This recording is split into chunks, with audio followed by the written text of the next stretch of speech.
All right, SpinTV family, as promised, we have the third of three, the final 9. It's come down to this. 90 holes have been played at the 2014 Japan Open out at Nasu Highland Golf Club. And I have here with me somebody who was part of this, who played well enough all weekend to earn a spot on this vaunted card. I've got Dave Feldberg here. Welcome, man. How you doing, James? This final 9 is going to start on hole 18, and it has a pretty unique format. It's going to play 18, 1, 2, 17, 18, and then cycle again, 1, 2, 17, 18. This was so the spectators could have a good view. It never got too far from the clubhouse, and it adds some interesting elements to this round, which Dave is going to lend his insight to. All right. Hole 18, you remember it from the 5th round. It is a par 3. It's 100 meters. You've got that bunker sitting right in front of the pin, which you look at it because of the angle it sits on. And the rain started to fall, Dave. So what's the challenge of this hole right here? The challenge is just to make sure you don't throw it in the bunker. You know, if people have seen the Japan Open in the past, this is the bunker I threw in to lose the 2010 Japan Open on the final hole. So you got to stay away from it. It's very dangerous.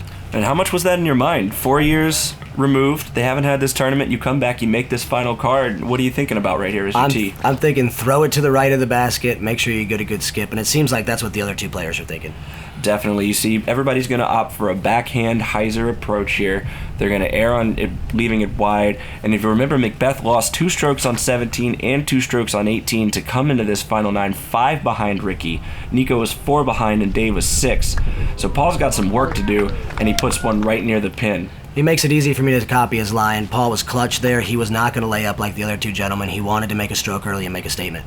And that's definitely what his caddy was telling him to do right before the round. And I heard Steve Rico saying, draw blood, go for it early. And when you're in 4th place on a final 9, you know you can't get 5th. So how much more aggressive are you going to play than maybe the 1st or 2nd place person? Completely aggressive, all out. I'm going to give it everything I have. If I'm here where Ricky's at, I'm trying to make it. But Ricky surprisingly lays up. Not in his blood, but I think he's ready to win. He's ready to be a champion. And he does have that cushion lead, so the layup does make sense, even though he's known for going for those big putts. Paul is going to sneak one in over the top of the cage right there and pick up that birdie, getting a stroke early. He puts the pressure on me here. These putts aren't easy with 150 class. And Paul led the way, and I followed him, and we drew blood. Definitely not easy, especially when you factor in the rain and the fact that you've already played around today, so fatigue has to be a factor at some point. We'll see some cleanups here on hole 18, and we're going to move to a much tougher hole. We've got hole 1, 279 meters, par 4, OB on the right, tree line on the left, and now you've got a gallery watching. What's the added pressure of a really tight drive with a gallery at your back? You want to show off. And, you know, the first time I ever got to the hole, Sam Farron said to me in the final 9, make the disc look small, like Paul tried to do here. Make it look real small, get it way down there, but he didn't put enough air on it, and it dropped out on him. And there's definitely, on these downhill par 4s, which this course is known for having, you have that risk-reward factor. If you go high and get the distance, you may go right, you may tail out left, or you could play it short and down the middle with a little lower shot. And I'm surprised as you see Ricky here, and you'll see Nikko, they're both throwing way left, throwing this Anheuser line they didn't use during the round. I think they're feeling the pressure already on the 2nd hole, saying, I can't throw out of bounds. You definitely don't want to throw out of bounds and make somebody like Dave or Paul think they have a chance to get in that window, especially when they birdie the 1st hole. So here's Paul's chance. He looks like he puts a good move on it, but, you know, this hole struggled. He had 2 5s during the regular tournament, and now he's going to start with a 5 again, it looks like. And you can see he lost his footing a little bit there. The conditions definitely affecting everybody's strategy. What did you do during this whole tournament to deal with these wet conditions? I did what you have to do with 150 class in general, which is slow down. It's the best advice Ken Kleinmo ever gave me or my friends. Slow down. Disc golf's played too fast. Slow your shot down, slow your footwork down, and you'll make better shots and you won't slip. And there was no stranger to the fact that everybody found out of bounds at some point in this tournament, so you know it's going to happen, and that's great advice. You just keep it in bounds as much as possible. Understand that mistakes are going to happen, as you'll see coming up in some of these holes, and you just let it go. I thought that shot was parked. Me and Ken thought that was parked. It's a very difficult, challenging hole. Definitely challenging. Paul's going to run this long putt. Looking good. Hyzer's out a little bit early, giving Dave a chance here to make up some more strokes. Almost fell. Oh, I held it. Wow, that was close. Held it, chained it, making some more strokes. Getting strokes in the first 2 holes is a great way to put pressure on a final 9. Is there a different mental strategy that you have going into maybe your last round? You came up from the chase card in your 5th round. How do you play knowing that there's 9 more? I just wanted to play to attack, and I wanted to look flashy doing it. The flashier you look and the stronger you look, and I was trying to look focused in my face, so when they looked at me, they knew, uh-oh, this might be a battle. I'm not to walk this in. I'm going to have to play. And definitely somebody with your experience winning this tournament before and playing here for many years. And some of these guys are, Ricky and Paul, they haven't been here before. They're learning how to play these holes and play this tournament in particular. And we're going to move on to hole 2. You guys will remember it's another very tough par 4. It's 273 meters, and this one the basket's tucked to the right up on a hill, and you've got the cart path behind it to the right. At this point, I'm feeling it in my throw, and I threw it a little low, and I really thought this was going to get the flex they did all weekend, and it flexed, but I think it caught the little hill right there, and that's a terrible position to be on this hole. It is tough when you're playing up against that road. We did manage to stay in bounds. Here comes the first mistake out of Ricky. I thought it was going to come back for him, and now he's opened the door. This is the first, like you said, the first mistake of the final 9, and this is a spot where you can't give players like Nikko or Paul McBeth or even Dave Feldberg, you cannot give them a chance to think they can get back in this. Nikko catches a huge break. He turns it low, and instead of going out of bounds like Ricky, it cut rolls back to the middle. And Paul is going to take the green destroyer that he's been throwing all weekend. He's going to actually keep it high, challenge the tree, get the advantage of going fourth off the box. You get to read what the wind is doing and how the conditions are playing. And perfect drive, I thought. Puts a nice shot, very nice shot into the fairway. And he's a little short on his drive, so this is a tough upshot. I mean, I'm scared of this upshot. That OB is right behind it, hills on both sides, and this looks perfect from our angle. Even he thinks it's perfect, and it's still 50 short. That's one of the challenges of these big par 4s and throwing 150 class discs.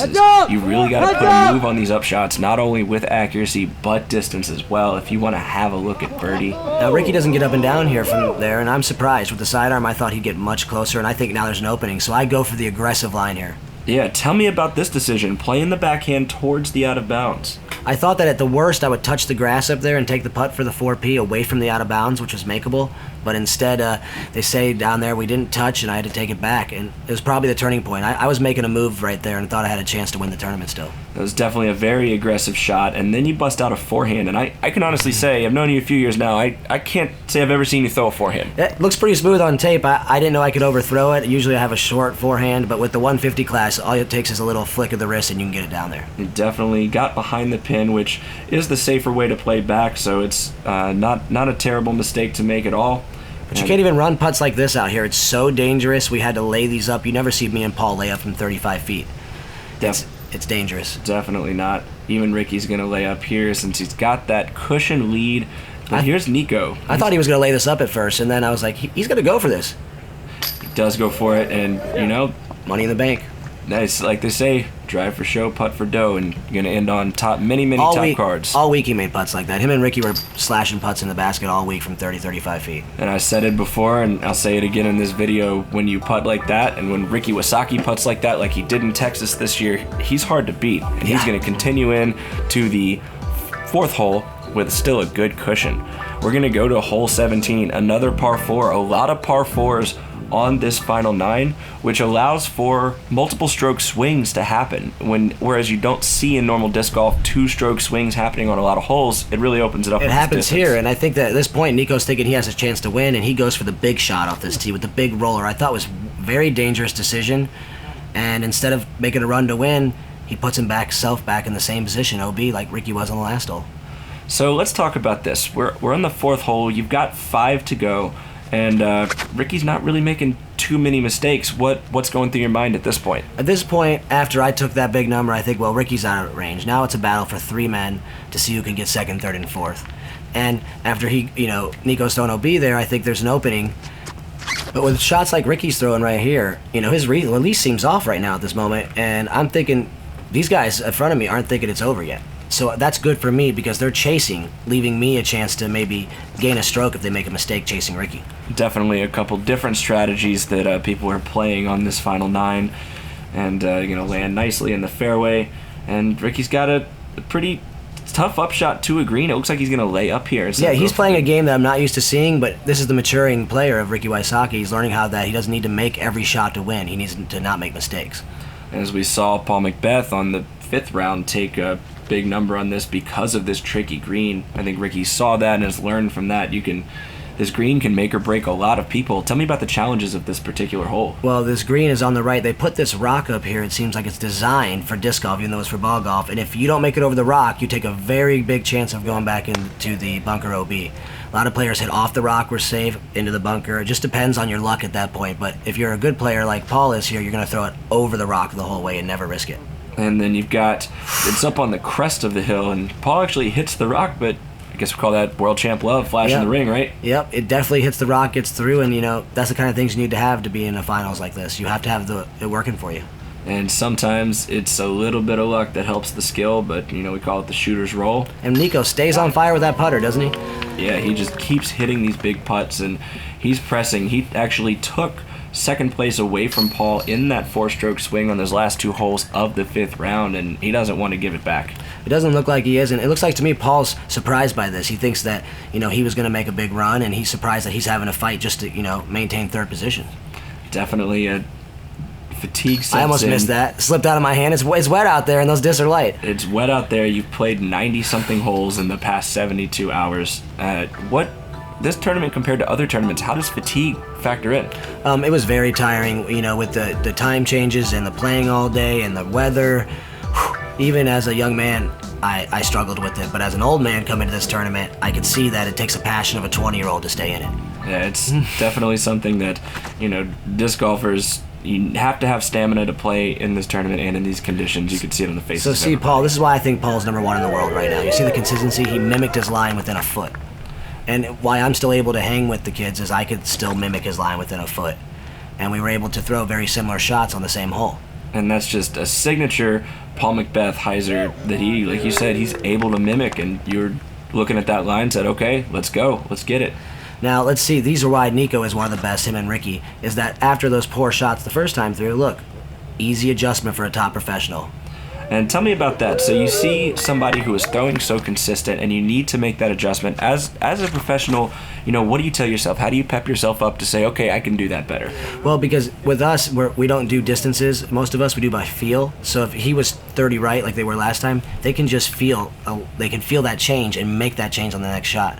And if you let us play a hole twice in a row like this, most of the top 10 in the world will be able to make easy adjustments and get closer to the basket. And I brought this up earlier in one of the previous videos that I call it the 4-digit separator. When if you have to make these particular shots and you're worried about it, you're worried about the tight OB, or you're worried about having to throw the same shot you already threw, you're probably not 1,000 rated. But the 1,000 rated guys, they look at that as an opportunity. Yeah, craving. If I only get to play a hole once and I miss it, I'm upset. I want to play a tournament where I get to play a hole more than once so I can make that adjustment, and then I can still shoot under on that hole. And that's a great little bit of advice. We're going to finish up hole 18. We've got one more round to make. We're going to go back to hole 1. Very interesting that we're going back to hole 1 again. I've never done this. I've been in Final Nines all over the world. And at first I was a little, I don't know about this, but it was kind of interesting. It was enjoyable. We played, the gallery got to watch us the whole time. And like you said, I was able to get better and better on the holes as we went by. And you get to repeat that shot. You get to try new lines, push Paul it a little can't further. get off the tee here. This hole has got his number. Look at him. You can see, you never see him like that. It's really got his number. It was tough. Paul, not somebody who usually shows a whole lot of emotion during a round, and you could tell he was frustrated all day during the 5th round and during the final 9 with what was happening. But, you got to keep playing through it, and let's talk about that. How do you keep yourself in it? There's not a lot of time left. You've just got to power through it. What are you telling yourself? You're telling yourself, keep throwing your best shots, dig deep. You're here for a reason. So show the crowd what you're made of, and hopefully it'll be your time. And like Ricky right there, you can see he relaxed after the last couple holes after making that birdie, and he launched his longest drive on this hole right down the center, and he made the adjustment that needed to be if you're going to win the tournament. And there's a big difference when you come down to these last few holes and having only a couple stroke lead and having that nice cushion. It definitely takes something off your mind. Oh, there's a nice dodge by the spectator right there and not get hit by the disc. Paul was just trying to get safe. I don't think he wanted to be in the bunker again. And this is one of the better shots I saw out of Nikko for the final 9. I know he made a lot of nice putts, but to keep a 150 this long in the air and stalling like this and not go OB, fantastic play. That's definitely a professional level shot right there. You could see the extended follow through in order just to keep that disc from hyzering and put it just long enough to have a putt. Ricky was really playing smart and safe, and his disc was getting great skips out of that short grass. He was playing it smart. I tried to adjust, throw it a little shorter than last time so I didn't have to make a 35-footer. And I hit a great right there. There's a little hole. I hit it. I landed in it. You see it there where Paul's at, and I skipped off it. Paul's going to lay up and put it. And it rolls over the hill, which was really surprising. Now he's facing up, making a putt for a 5, and this hole's just really eating at him. Ricky wants to put it away right now for the 3. And that's a really common design element of these courses, is putting the pins up on these little undulations where you've got to really pay attention to how your disc lands. So tell me a little bit about that challenge. Well, you can see as Nikko airballed it there, it puts a pressure on every shot. If you don't hit metal, you're in trouble. And here I can't get my left foot on the ground. I'm trying to putt off one leg uphill. Very difficult. I lifted my body and went too high. So the challenge of those hills is difficult, and I think Paul's feeling the pressure here. This is big putt for him. And I think if he doesn't make this, which he does, he could have trouble finishing the 9. And that's one of those just moments where you know the guy's a 2-time world champion for a reason, because he can have a mistake and he can come back and make a great putt to combo. It was clutch right in the heart. And Nikko right here, unbelievable. He missed that putt the first time around, and that was for a 3. This was for a 4. It seems like he puts a little pressure on himself for the birdie, but there he knows he has to make it, and he comes through. And Ricky's going to tap in for his 4. All he has to do is par out to win. I mean, tell me about being in that mental position. You just have to par to win. Is that more pressure or is that less pressure? It's more pressure because the way, like you said, with these hills and all the OBs, I had that position and I was just trying to get pars, and those discs will get up and walk away out there and they'll roll into bunkers and you'll have to make putts. You definitely find some unexpected skips, rolls, trickles, things like that they react very differently than their max weight counterparts. It would be very interesting to see this tournament played with 175 oh max my weight God. discs. I don't know. I think that the disc would go so far down those mountains we might never find them again. Especially with some of the power that all these guys have. Again, he won't let go of it in the middle, and he's playing these extra safe shots. This time, he gets down there a little further. He's been about the same position that he was last time as they approach hole 2 once again. And Ricky's going to correct. Oh, beautiful adjustment. I mean, this is where you know that the tournament's over in my mind. And he really has nailed that high hyzer flip breakover to fade. And you can see that the distance he's getting on his drives is top caliber even for, this level of player. Yeah, I mean, I'm doing my best to get just behind him. I'm following him around. He's now got the line. He's the player I'm following now. And I think this is the moment for Paul McBeth in the 9. And he nuts it. That's right down perfect. The center. And that's a great adjustment. You see everybody else take a very high route, and he pins it right in the middle, a little lower, getting it to the ground, staying where you want to be, looking at the hill from the right angle on your Doesn't it upshot. look like Nikko's made the adjustment this time and thrown it even further, so he's going to be right under it this time, right? Again, not even close. It's such deception. The par 4 challenges and the sucker pins have really they take a lot out of you. And tell me about that mentally. So twice in a row, you're throwing that shot, and it's just not getting there. Do you make the adjustment, or do you just tell yourself keep throwing? Just keep throwing, because you know that if you juice up too much there, it's OB. So he'd rather be short. And just like with me here, I'm facing it. I have to hit a little tiny gap, and I nick the leaves out. And I know it's short, but short's safe, and long is real bad. And that's a great shot out of there. The trees were in the line, and you just had to find that little window and get it out safe. And this is how you knew Rick is going to win. Look, he's underplayed it, but with the perfect angle, so it rolls right up to the pin. That's a great little skip roll up there, just making his putt a little bit easier. Getting a little more confidence going into these last couple holes. Another layup. More layups. A lot of layups this weekend. So he just made this putt from maybe 10 feet or closer last time around. And I thought maybe he'd put this in. Put a lot of pressure on him, but he got a bad break roll away here. But it's stuck. Should be no problem for Nikko the way he's been putting. I thought if I don't make this putt right here, this is what I was thinking, I have no chance to get anything but 4th, so I got to put this in even if there's a cliff behind it. It's a big opportunity, and that's another reason why you're world champion. That's a great putt. Putting it right in the chains. All week I laid those up to get in to make the finals, and that was my first attempt to try to make one. I was surprised to win it myself. And everybody's going to tap in right here, and we're going to go on to the last 2 holes. Holes we've seen before. Another par 4. If you don't remember, it's 185 meters, 606 feet long. You've got the cart path that's going to play OB, and my bet is we're going to see Nikko throw another roller here. Yeah, I am going to be surprised if he throws a roller here in my mind at this point when we're driving down the cart. I'm thinking, what are they going to do on this hole? How do I have to play it? Me and Climo are talking as he's my caddy, and he's saying, get the 4, and you'll have a chance to get, 3rd. That's what we're thinking. So, again, I put it right down the middle. I really had this drive figured out.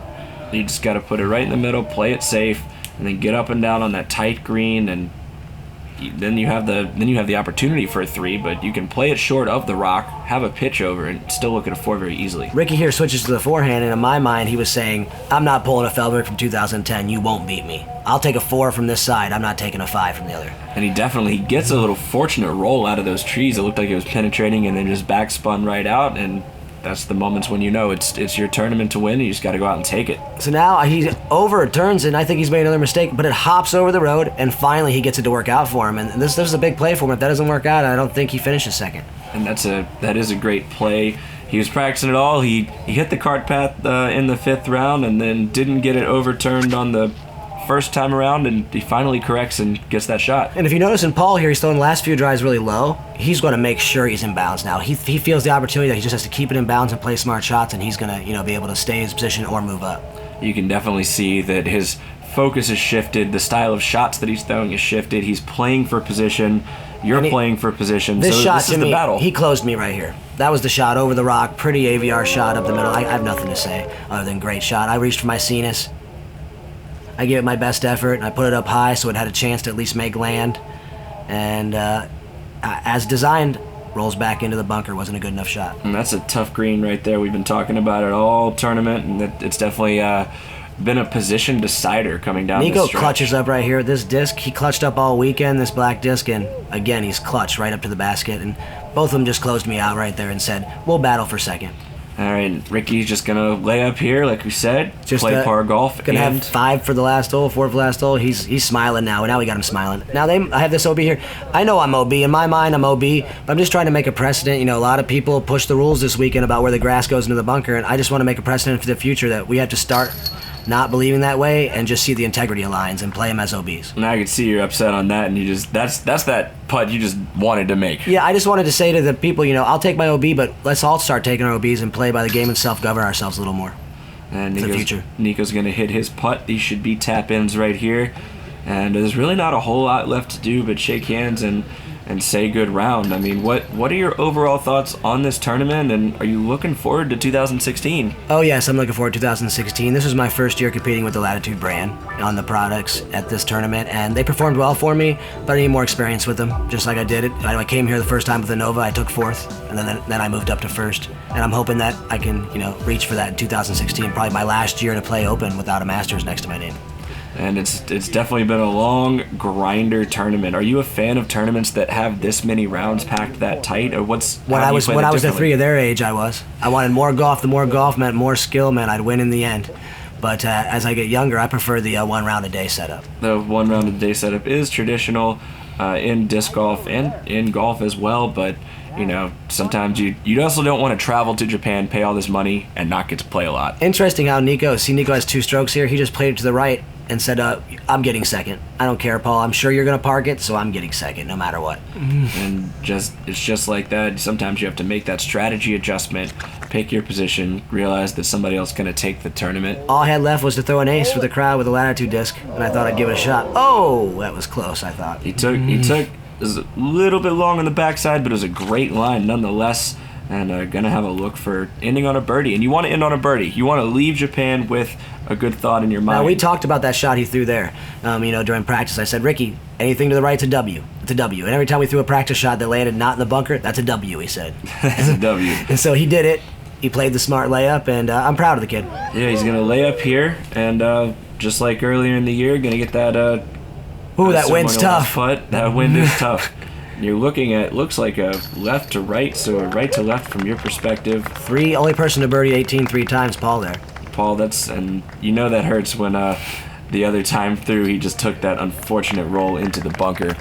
But that's why it's been a battle. That's why it's been a great season to watch with a lot of great players playing a lot of fantastic golf. Yeah, I mean, the level right now is really high. If you don't come out and make all your putts, I didn't see Ricky miss but 1 putt in 3 rounds. In the last 3 rounds on the final 9. So if you're not making them all, you're not winning right now. Yeah, let's talk about that. I mean, you've been on tour for a number of years now. You've seen players come and go. You've seen the levels change. What is it like competing against these kids nowadays versus, when you were first getting on the tour? Well, when I was first getting on the tour, if you got hot with your putter and you had the driving skills of these kids like some of us did, you knew you won. Now you come to that card and there's 3 others who are doing the same thing that weekend. And it's got to get scary. Some of them had skills that they just could focus on, and I knew I could get past it on certain courses, but they opened their minds, and many of them, like Ricky, let me work on his backhand. Nikko had me work on his, spin putt. Stuff like that added things to their games where now they can score from every direction. They score side hand, backhand, putting, rollers. I mean, they're the complete package. I consider them the next generation of maybe it went Climo. Climo went to me, and then I added some things to the game, and now it's being passed from Avery's and the Dosses and me down to this generation. And they've added so much to their skill levels that if you want to be a top pro these days, you better learn all the shots and all the different angles. It's definitely more crowded at the top, and like you're saying, these guys are complete players that it's very hard to find flaws. You've just got to kind of make it your weekend when you get the opportunity. And that's how golf's at. You look at a golf tournament, they're all within 10 strokes. It should be about the best in the world and someone having a good weekend. And it's still a pleasure for me to be able to stand here with these young gentlemen on the screen. There's not so many more moments like this, and the opportunity to be seen with these young kids and be a part of it. I understand how Climo felt back then when I was a kid. Well, definitely, it's been a pleasure to watch this tournament. It's a pleasure to have you come and lend your insight, man. Thank you for stopping by. Thanks, James. I look forward to it, and keep watching SpinTV. That's right. Keep it locked. We've still got more videos to come from Japan. This will wrap up our tournament coverage, but we got a couple extra featurettes you don't want to miss. This is Jamie Thomas, Dave Feldberg saying sayonara from the land of the rising sun.